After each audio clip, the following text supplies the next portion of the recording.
General Shahir Shamsad Mirza Pakistani আর্মির chairman of joint chiefs of staff committee অর্থাৎ পাকিস্তানের দ্বিতীয় সর্বোচ্চ সামরিক নেতা, তিনি গতকাল মধ্যরাতে ঢাকায় এসেছেন।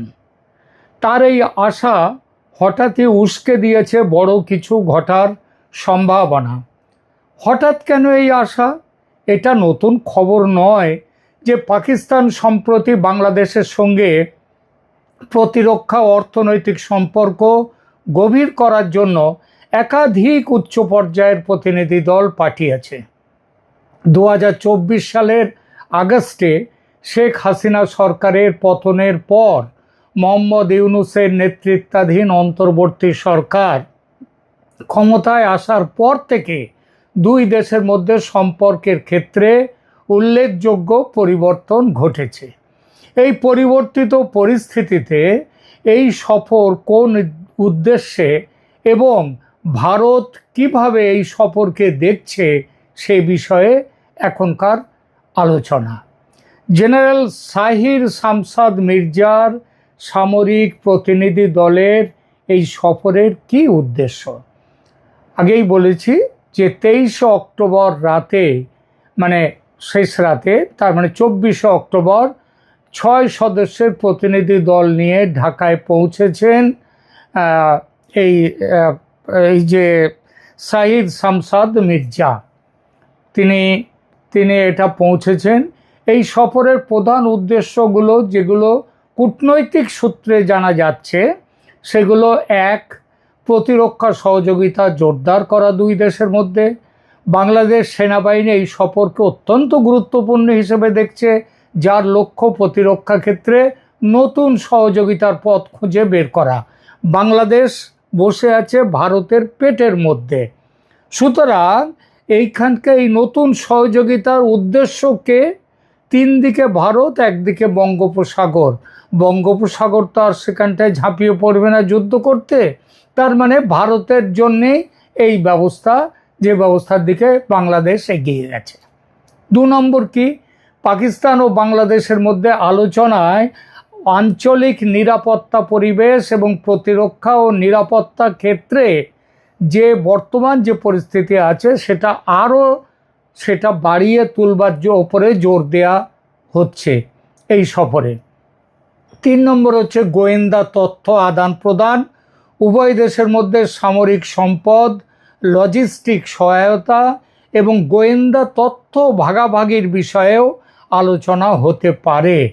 সূত্র জানাচ্ছে এই আলোচনায় তৃতীয় পক্ষের আগ্রাসনের ক্ষেত্রে পারস্পরিক সহযোগিতার বিষয়টি অন্তর্ভুক্ত, যার বাংলা অর্থ হলো ভারত যদি বাংলাদেশে সেনা অভিযান চালায় তাহলে পাকিস্তান তার পাশে দাঁড়াবে, সেটাকে নিজের যুদ্ধ মনে করে কতটা অংশ নেবে আসবো আমরা এর পরে আলোচনায়। আপাতত মূল উদ্দেশ্য যেগুলো জানা যাচ্ছে সেগুলো বলি।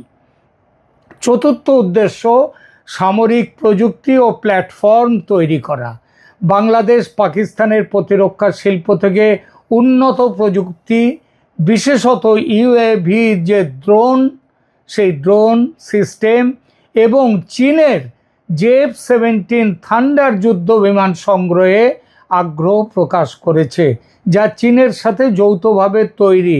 মনে রাখতে হবে ডক্টর ইউনূস কিন্তু এখানে ট্যারিফ নিয়ে আলোচনায় তিনি ইতিমধ্যে স্বীকার করে এসেছেন যে আমেরিকার ছাড়া চীনের কাছ থেকে কোনো অস্ত্র আর নেওয়া হবে না।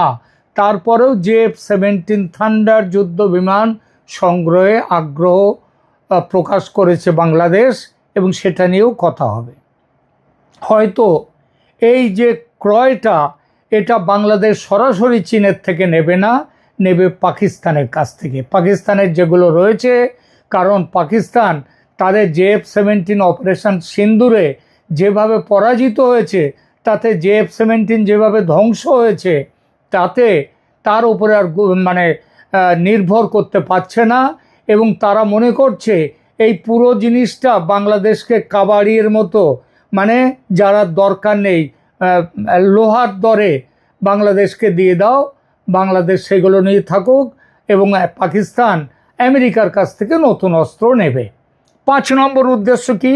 এই সফরে বাংলাদেশের ফোর্সেস গোল 2030 আধুনিকীকরণ পরিকল্পনার অংশ হিসেবে প্রতিরক্ষা শিল্প সহযোগিতার বিষয়ে আলোচনা হবে।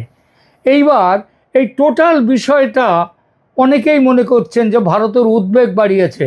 ভারত জানতো যে এই জিনিসগুলো হবে, তার কারণ হচ্ছে এই যে অপারেশন সিন্দুরের পর পাকিস্তানের একাধিক সামরিক কর্তা বলেছেন যে এবার শুধু পশ্চিম নয়, পূর্ব সীমান্তেও লড়াই ছড়িয়ে দেওয়া হবে। পূর্ব সীমান্ত মানে বাংলাদেশ। সুতরাং সেই সীমান্তের জন্যে এবার লড়াইটা হবে। এটা ভারতের উদ্বেগ নয়, উদ্বেগ নয় ভারতের। ভারত যদিও খুব ভালোভাবেই নজর রেখেছে, বিশেষ করে চীন, তুরস্ক এবং পাকিস্তানের সঙ্গে প্রতিরক্ষা সম্পর্ক যেভাবে বাড়াচ্ছে বাংলাদেশ, সেটা আঞ্চলিক নিরাপত্তা ব্যবস্থায় পরিবর্তন আনতে পারে। কারণ ওই যে বলা যায় না, পাগলা কুকুরকে তো বিশ্বাস নেই, সে তো তার নিজের খেয়ালে গিয়ে কামড়ে দিয়ে দিতে পারে কাউকে। সুতরাং জেনারেল মির্জার এই সফরকে ভারত নজর রেখেছে এর ওপরে। জেনারেল মির্জার আগেও পাকিস্তানের বেশ কয়েকজন ঊর্ধ্বতন সামরিক কর্মকর্তা ঢাকা সফর করেছেন, যার মধ্যে রয়েছে জয়েন্ট স্টাফ সদর দপ্তরের জেনারেল ম্যানেজার মহাপরিচালক লেফটেন্যান্ট জেনারেল তাবাসসুম হাবিব এবং 15তম পদাতিক ডিভিশনের জিওসি মেজর জেনারেল। তারা ঘুরে গেছেন কয়েকদিন আগেই। ফেডারেলের পরে আবার শামসাদে মির্জার পরে আসছেন পাকিস্তানের ফেডারেল ইকোনমিক অ্যাফেয়ার্স মন্ত্রী আহাদ খান চিমা। তিনি এরপরে সফর করবেন। তিনি হচ্ছেন ইকোনমিক অ্যাফেয়ার্স মন্ত্রী বলতে যা বোঝায় তাই। তিনি 26শে অক্টোবর মানে আগামীকাল 9 সদস্যের একটি প্রতিনিধি দল নিয়ে ঢাকায় আসবেন। এরও উদ্দেশ্য হচ্ছে নানা বাণিজ্যিক বিষয়। বাণিজ্যিক বিষয়টা কেমন সেটাও একটু বলি। যে মনে রাখবেন যে 27শে অক্টোবর ঢাকায় পাকিস্তান বাংলাদেশ জয়েন্ট ইকোনমিক কমিশনের 9ম অধিবেশন অনুষ্ঠিত হবে, যা 2005 সালের পর এই প্রথমবারের মতো, কত বছর পর? প্রায় 20 বছর পর বাংলাদেশের অর্থনৈতিক উপদেষ্টা সালেহ উদ্দিন আহমেদ বাংলাদেশ দলের নেতৃত্ব দেবেন। এর কি উদ্দেশ্য? এর উদ্দেশ্য হচ্ছে বাংলাদেশ নাকি পাকিস্তানের সাথে যাতে আরও ভালো ব্যবসা করতে পারে সেইটা। তো ব্যবসাটা কেমন আছে বাংলাদেশের? 2024-25 অর্থ বছরের কথাটা বলি। বাংলাদেশ পাকিস্তান থেকে আমদানি করেছে। কে আমদানি করেছে? বাংলাদেশ। কত আমদানি করেছে পাকিস্তান থেকে? $78.7 কোটি মূল্যের পণ্য। আর রপ্তানি করেছে কত? $8 কোটি মূল্যের পণ্য। তার মানে দাঁড়ালো কত? প্রায় $71 কোটি বাংলাদেশ তার, এটাকে বলে কারেন্ট অ্যাকাউন্ট ডেফিসিট, মানে তার এটা ঘাটতি বাণিজ্য পাকিস্তানের সঙ্গে। বাংলাদেশ বলছে এই বাণিজ্য ঘাটতি কমানোর জন্যে চা, পাট, পণ্য, ওষুধ, তৈরি পোশাক, ইলেকট্রিক সামগ্রী এসব তারা রপ্তানি করবে পাকিস্তানে। কিন্তু ব্যাপারটা হচ্ছে এইখানে আর কি করবে বলেছে যে কৃষিক্ষেত্রে সহযোগিতা হবে, বিশেষত হালাল খাদ্য উৎপাদন এবং রপ্তানিতে একটা চুক্তি হতে পারে। Bangladesh standards and testing institution BSTI এবং পাকিস্তানের হালাল অথরিটি এ বিষয়ে একটি চুক্তি স্বাক্ষরের আশা করছে। বিশেষ অর্থনৈতিক অঞ্চল, একটা স্পেশাল ইকোনমিক জোনও বাংলাদেশ সম্ভবত পাকিস্তানকে বিনিয়োগের জন্যে দেবে এবং মনে করা হচ্ছে এটা এমন জায়গায় দেওয়া হবে যেখানে ভারতের ওই চিকেন নেক যদি কাছাকাছি হয় সেই সব অঞ্চলেও এটা একটা দেয়া হতে পারে, চট্টগ্রামের আশেপাশেও এটা দেয়া হতে পারে। তো পাকিস্তান শিল্পের জন্য বাংলাদেশে বিনিয়োগের সুযোগ তৈরি করে দেবে বাংলাদেশের সরকার। উভয় দেশ আর্থিক সেবা ও ব্যাংকিং খাতে সহযোগিতা বৃদ্ধির বিষয়েও আলোচনা করবে। সফরের সময় চিমা প্রধান উপদেষ্টা মোহাম্মদ ইউনূস এবং মানে পররাষ্ট্র উপদেষ্টা তৌহিদ হোসেনের সঙ্গে সাক্ষাৎ করবেন। একটু আগে যেটা বলছিলাম বাণিজ্য বৃদ্ধির সম্ভাবনার কথা, সেটা বলি।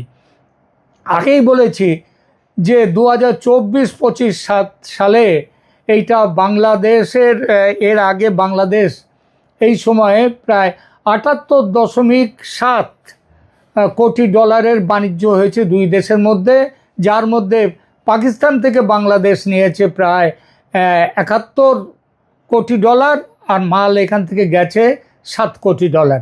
এই বাণিজ্যটা 20% বৃদ্ধি পেয়ে এখন 86.5 কোটি ডলারে পৌঁছেছে। Pakistan chambers of commerce and industry মনে করে যে পাকিস্তান আগামী কয়েক বছরে বাংলাদেশে রপ্তানি ও 3 বিলিয়ন ডলারে তুলতে পারবে। তার মানেটা হলো আরও বেশি ডলার পাকিস্তানকে দিয়ে তাদেরকে অর্থনৈতিক সুবিধে দেবে বাংলাদেশ। আগেই বলেছি যে বাংলাদেশ ঘাটতিতে চলছে পাকিস্তানের সঙ্গে ব্যবসায়, ঘাটতির পরিমাণ প্রায় 80 কোটি ডলারের মতো। এটা তো কমবেই না, বরং বাড়বে। কি চমৎকার ব্যবসায়িক বুদ্ধি বাংলাদেশের বর্তমান সরকারের। আঞ্চলিক ভূ রাজনীতিতে এই যে প্রভাব, এই সামরিক অর্থনৈতিক সম্পর্কের উষ্ণতা একটা বড় পরিবর্তন আনবে। শেখ হাসিনার সরকার ভারতের সঙ্গে ঘনিষ্ঠ ছিল এবং পাকিস্তানের সমালোচনা করত, কিন্তু 24 আগস্টে তার পতনের পর বাংলাদেশ তার প্রতিরক্ষা ও কূটনৈতিক সম্পর্ক পুনর্মূল্যায়ন করছে এবং সেই অনুযায়ী চীন, পাকিস্তান, তুরস্ক এদের সাথে সম্পর্ক ঘনিষ্ঠ করে তুলছে।